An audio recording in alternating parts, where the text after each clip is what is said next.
La partie delivery, on va dire que c'est la partie la plus concrète qui impose de bien maîtriser déjà comment fonctionne une équipe, qu'est-ce que j'ai dans l'équipe. Il faut combien de temps quand tu arrives dans une entreprise pour bien cerner le produit et les objectifs business? Ça a été une vraie découverte de travailler en binôme parce que le digital product designer apporte une compétence forte.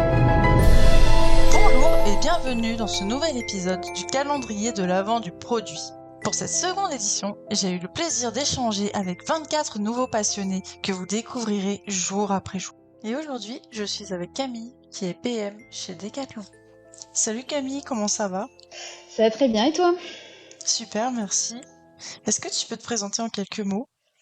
Oui, j'ai 30 ans, je suis originaire de Normandie, je vis actuellement sur Lille et je suis product manager depuis 5 ans et actuellement depuis 2 ans chez Decathlon. Et du coup, comment est-ce que tu as découvert le monde du produit? Un peu par hasard, ça a démarré du fait que je travaillais dans un univers publicitaire un peu spécifique, qui était de la publicité programmatique, qui est un système de publicité qui passe au travers d'un outil un petit peu technique et qui nécessite une connaissance un peu précise du produit. Suite à un dernier stage de fin d'études que j'ai fait orienté sur le métier de média trader autour de la publicité programmatique, on m'a contacté pour me proposer un job de product owner qui avait pour but de du coup travailler sur un produit qui permettait de faire de la publicité programmatique. Je n'avais pas de connaissances en métier de produit, mais comme j'avais vraiment par contre une connaissance assez précise de comment fonctionne l'outil pour effectuer de la publicité programmatique, leader de l'époque m'a proposé de me former au métier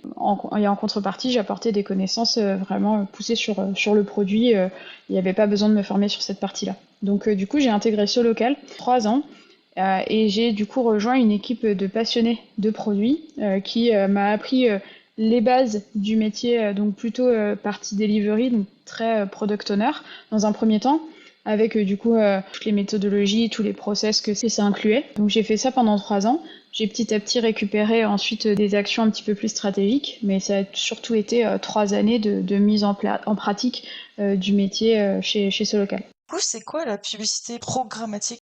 C'est un système de publicité qu'on retrouve maintenant un petit peu partout sur les sites qui mettent en vente des espaces publicitaires. Donc si on prend l'exemple d'un site qui fait un site média, il va mettre à disposition des espaces publicitaires qu'il va soit vendre en gré à gré, donc comme on peut le faire pour de la publicité qu'on peut apercevoir dans la rue, donc ils vont vendre pour une date précise un espace publicitaire à un client X pour une certaine typologie d'utilisateurs. Et la publicité programmatique, elle va, le faire de manière beaucoup plus automatisée. Elle va réceptionner de la donnée utilisateur, essayer de retrouver un segment utilisateur au travers de la donnée qu'elle a collectée, et elle va aller acheter les autres espaces publicitaires qui ne sont pas vendus au gré à gré, aux enchères. Donc si on reste sur l'exemple de notre site média, il met à disposition des espaces publicitaires en achat programmatique.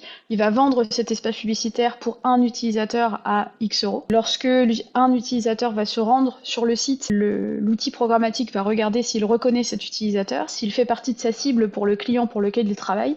Si oui, il va soit acheter cet espace, soit payer un prix au-dessus de son concurrent.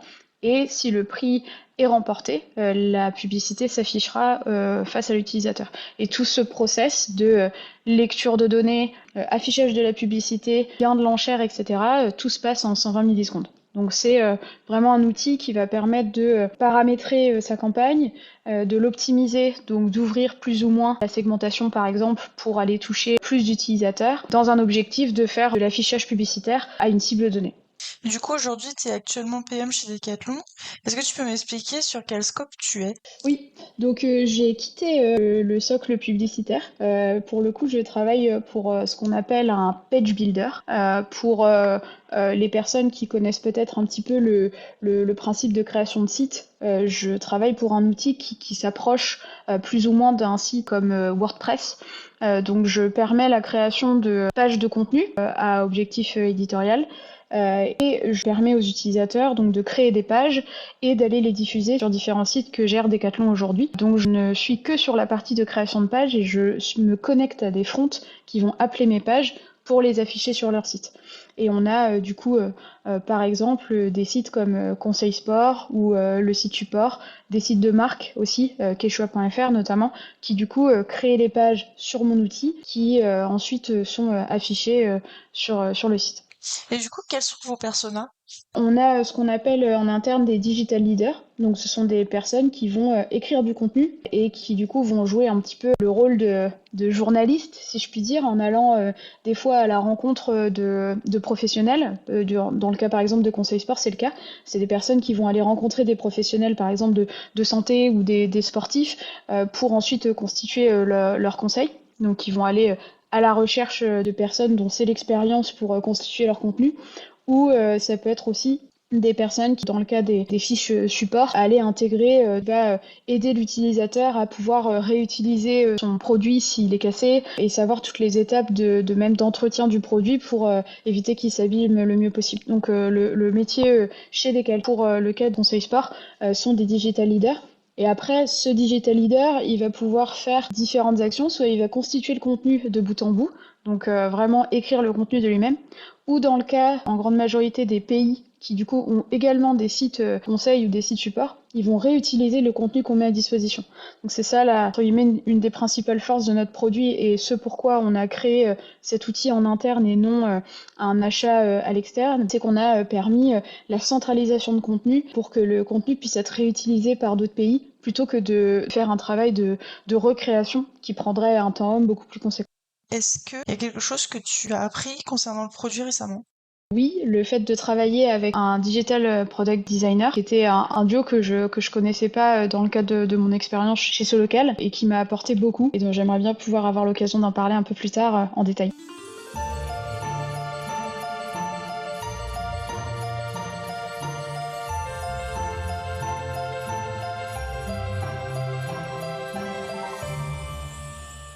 On va passer à la partie 2 sur la vision de produit. Quel conseil tu donnerais à quelqu'un qui se lance dans le produit aujourd'hui? Un des conseils que je pourrais donner, c'est d'aller peut-être sur des produits relativement matures pour peut-être déjà s'enlever une certaine charge de stress qui peut être liée par exemple à créer un produit de zéro qui nécessite quand même d'avoir un certain recul sur déjà la méthodologie produit et sur comment on peut sentir, comment on met en place du coup même un benchmark, etc. pour pouvoir répondre à un besoin. C'est pour moi peut-être le premier conseil que je pourrais donner. Peut-être aussi s'axer plutôt sur une partie delivery que d'aller directement sur une partie stratégie. La partie delivery, on va dire que c'est la partie la plus concrète qui impose de bien maîtriser déjà comment fonctionne une équipe, qu'est-ce que j'ai dans l'équipe, quelles sont les attentes des équipes, comment je constitue un process de livraison de features, etc. Donc il y a vraiment tout ce travail très concret qui nécessite déjà un temps de mise en place pour ensuite bien maîtriser son produit, bien maîtriser son outil et s'ouvrir un petit peu plus largement pour aller dans des réflexions stratégiques, même de roadmap, de vision, etc. Et après, même de monitoring et puis de gestion stratégique des coûts liés au produit. Il y a le fait de rencontrer aussi les utilisateurs qui me paraît vraiment important, de prendre du temps sur les premiers mois à l'arrivée, de rencontrer des utilisateurs, de rencontrer beaucoup, de prendre le pouls, de savoir un petit peu comment ils vivent l'utilisation du produit, qu'est-ce qu'ils souhaiteraient, quel est leur métier. Donc voilà, vraiment une partie plutôt de recherche et de prise en main d'un certain nombre de choses pour bien comprendre comment les choses fonctionnent et ensuite se lancer sur vraiment la partie plus concrète. Il faut combien de temps quand tu arrives dans une entreprise pour bien cerner le produit et les objectifs business? Je pense qu'il faut, en toute honnêteté, une petite année. Après, tout dépend aussi de la taille de l'entreprise, parce que effectivement, quand on est dans le cas d'une entreprise comme Decathlon, on se rend compte que c'est un tel mastodonte qu'il y a énormément de choses à connaître, qui peut-être être un peu moins le cas quand on est dans une entreprise à taille humaine avec peut-être une dizaine de personnes. Mais je pense que quand même, que ce soit dans le cadre de l'apprentissage des process produits, d'être capable de commencer à prendre un peu de recul, de bien comprendre les enjeux de l'entreprise, de bien comprendre comment on cale une roadmap, etc. Je pense un bon 6 mois, 1 an peut être nécessaire pour vraiment commencer à se sentir un peu à l'aise et de commencer à prendre des décisions un petit peu plus venant de soi pour ensuite faire tourner un peu la machine. Après, avec la seniorité qu'il prend, la timeline se réduit et du coup permet à quelqu'un de plus senior qui va rester du coup potentiellement 2 à 3 ans dans un projet d'attaquer tout de suite sur des sujets stratégiques. À l'inverse d'un rôle junior qui va nécessiter un peu plus de temps pour comprendre le fonctionnement. Est-ce qu'il y a une erreur ou quelque chose que tu as appris qui a changé ta façon de faire du produit? Il y en a deux, je dirais. Le premier, c'est le fait que je voulais tout maîtriser, notamment vis-à-vis de la compétence tech et des devs. J'avais envie de comprendre vraiment dans le détail comment la feature était développée. Je me sentais un petit peu frustrée et pas forcément à niveau pour faire telle ou telle demande. Et ça, je l'ai appris petit à petit que chacun son métier, entre guillemets, et chacun sa position. Moi, mon rôle, c'était d'avoir suffisamment d'informations pour être capable de me dire est-ce que la feature, elle va apporter de la valeur. Est-ce que par rapport au temps de dev, est-ce que la valeur est suffisamment importante? Est-ce qu'elle répond aux enjeux de l'entreprise, aux enjeux de ma BU, etc. Mais j'ai pas forcément besoin de comprendre dans le détail vraiment pur, profond de comment la feature est développée.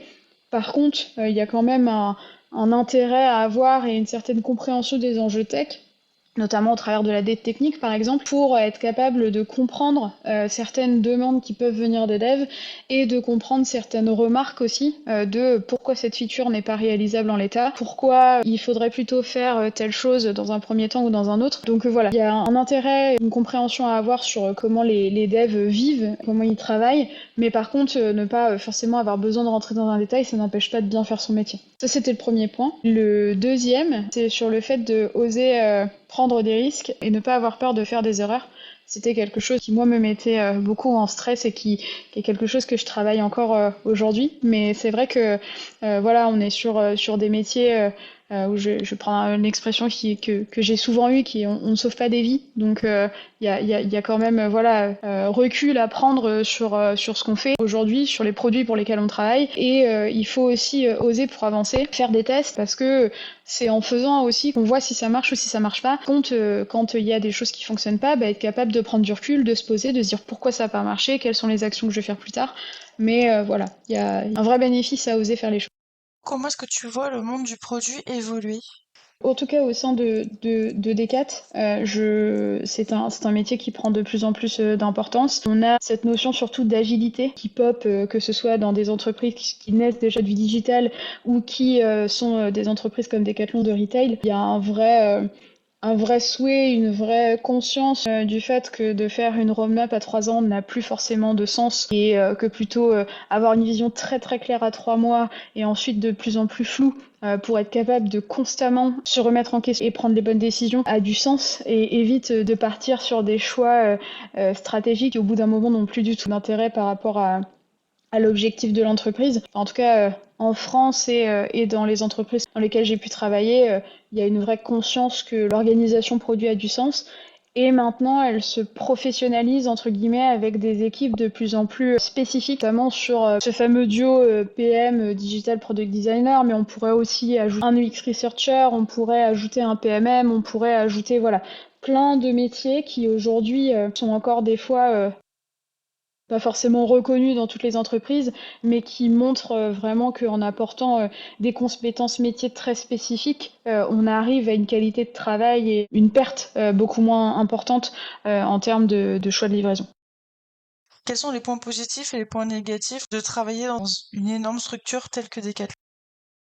Le gros avantage, c'est justement l'accès à la compétence. En tout cas, pour la BU dans laquelle je travaille, on nous apporte tout ce qu'il faut pour constituer vraiment une équipe au complet avec des compétences très précises. On a une PMM qui nous a rejoint, on a du coup une personne en design, on a un QA et du coup ensuite une équipe de dev back et front. Donc on a vraiment cette pool de personnes qui va venir apporter vraiment une équipe produit relativement complète et là-dessus on a vraiment de la chance. Sur le point un peu plus négatif, mais qui est lié pour moi au fait que ce soit une très très grosse entreprise, c'est une communication qui est difficile sur le fait d'avoir une redescente d'informations, que ce soit pour la réception des enjeux stratégiques de la boîte, qui va ensuite découler sur une création d'enjeux stratégiques pour sa BU, puis ensuite pour son sous-domaine, puisqu'on est constitué de cette manière-là, fait qu'il y a des fois un peu une attente et une frustration qui peut naître de se dire bah j'ai pas toutes les infos en main, je sais pas encore vraiment dans quel sens l'entreprise veut que j'aille et du coup est-ce que j'emmène mon produit dans le bon sens. Donc il faut faire preuve justement de beaucoup d'agilité, d'avoir un peu un lien avec beaucoup d'équipes pour faire connaître son produit. Il y a un vrai travail de communication.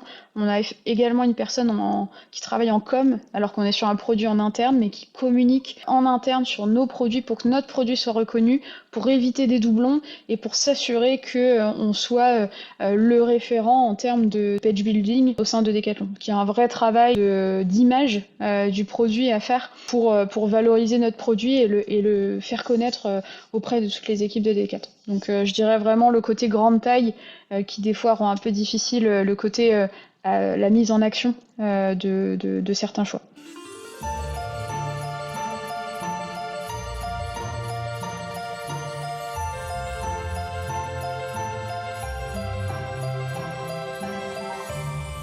On va passer à la partie 3. Tu as décidé de nous parler du binôme digital Product Designer et PM. Est-ce que tu peux m'expliquer pourquoi tu as décidé de nous parler de ce sujet? Pour moi, ça a été une vraie découverte de travailler en binôme parce que le Digital Product Designer apporte une compétence forte en discovery quand il n'y a pas de UX Researcher et en UX Design sur la réception des besoins et ensuite le maquettage des features. C'est quelque chose que moi je faisais mais à mon niveau et puis avec le temps qui m'était accordé. C'est vrai que là, cette personne-là, c'est son travail donc elle apporte déjà une méthodologie qui va permettre d'éviter des biais et du coup de réceptionner une information plus relative. Et ensuite, avec son recul sur les besoins utilisateurs et l'ensemble des entretiens qu'il a fait, il va apporter une maquette qui va être beaucoup plus qualitative que ce que j'aurais pu faire de mon côté, puisque ce n'est pas une compétence et quelque chose que j'ai fait dans le cadre de ma formation, que lui fait très bien, avec en plus une utilisation d'un outil tel que Figma, qui permet en plus aux développeurs d'avoir un accès beaucoup plus précis sur les attentes liées à la feature. Donc il y a une vraie maîtrise dans le maquettage et dans la réception des besoins utilisateurs. Il y a aussi le fait d'avoir des consciences sur, par exemple, l'intégration d'un design system dans un produit, où là, il y a un vrai besoin de sensibiliser le product manager pour lui expliquer pourquoi c'est utile, pourquoi il faut aller vers ce type de stratégie-là, etc. Et il accompagne également le QA dans les phases de test pour garantir vraiment une similarité entre la maquette et le résultat final de la feature. Donc ça, c'est ce qu'apporte pour moi vraiment le Digital Product Designer. Le Product Manager, lui, il va vraiment aller du coup sur la partie de delivery et il va aussi prioriser ce que va lui remonter le Product Designer. Donc il y a par rapport à ce que découle la stratégie de l'entreprise, de sa BU et ensuite de son produit et de la roadmap, il va pouvoir prioriser les différents éléments que devrait développer le produit pour satisfaire les besoins utilisateurs. Et du coup, on va tous les deux garantir un process complet qui va partir du discovery vers la livraison de la feature et un travail en commun de priorisation sur les sujets à poursuivre en discovery avec un mélange de les enjeux de l'entreprise, donc plutôt côté PM, la partie satisfaction utilisateur qui là est commun aux deux profils, mais aussi du temps de discovery que ça va prendre et de la santé du produit là où on en est aujourd'hui. Et du coup, qu'est-ce que tu fais quand le product designer prend de plus en plus de place sur le rôle de product management? Alors avant même de penser process, on a travaillé sur ce qu'on appelle un RICE qui du coup a permis d'identifier toutes les étapes de discovery et de delivery, donc vraiment de manière très précise, les entretiens utilisateurs par exemple, l'écriture d'un ticket sur Jira, etc. Donc vraiment des étapes très précises. Et en dessous de ces étapes, on mettait qui est l'honneur de cette action, qui l'accompagne sur le sujet et qui en est le décisionnaire final. Donc du coup, grâce à ça, on a vraiment pu tout de suite prendre nos places sur les différentes actions et éviter d'empiéter entre guillemets sur quelque chose qui était plus à la charge du product manager ou plus à la charge du digital product designer. Merci beaucoup d'avoir participé à ce calendrier de l'avant du produit. Est-ce que tu aurais un petit mot de la fin? Oui, je rappellerai que du coup, on ne sauve pas des vies. Je pense que c'est vraiment la phrase que je tente en tout cas de garder à l'esprit. Il faut oser tester, il faut aussi garder cette transparence auprès de nos utilisateurs, être capable de communiquer le mieux possible et le plus régulièrement possible pour dire quand ça va, quand ça va pas, en essayant d'apporter le bon niveau de communication pour pas forcément rentrer dans le détail puisque ce n'est pas forcément nécessaire. Il faut aussi maintenir une bonne relation avec ses équipes. Je pense que c'est vraiment l'indispensable. C'est de vivre un peu comme dans un esprit famille. En tout cas, moi, c'est comme ça que je vois les choses. Et puis se faire plaisir, c'est un métier qui est vraiment très très cool, qui fait travailler avec beaucoup de personnes et qui pour moi doit être vu un peu comme un jeu et pas forcément comme quelque chose de très stressant. Merci d'avoir écouté cet épisode, j'espère que ça vous a plu. Vous pouvez retrouver un résumé en vous inscrivant à la newsletter sur afternoon.pm. À demain pour un prochain épisode.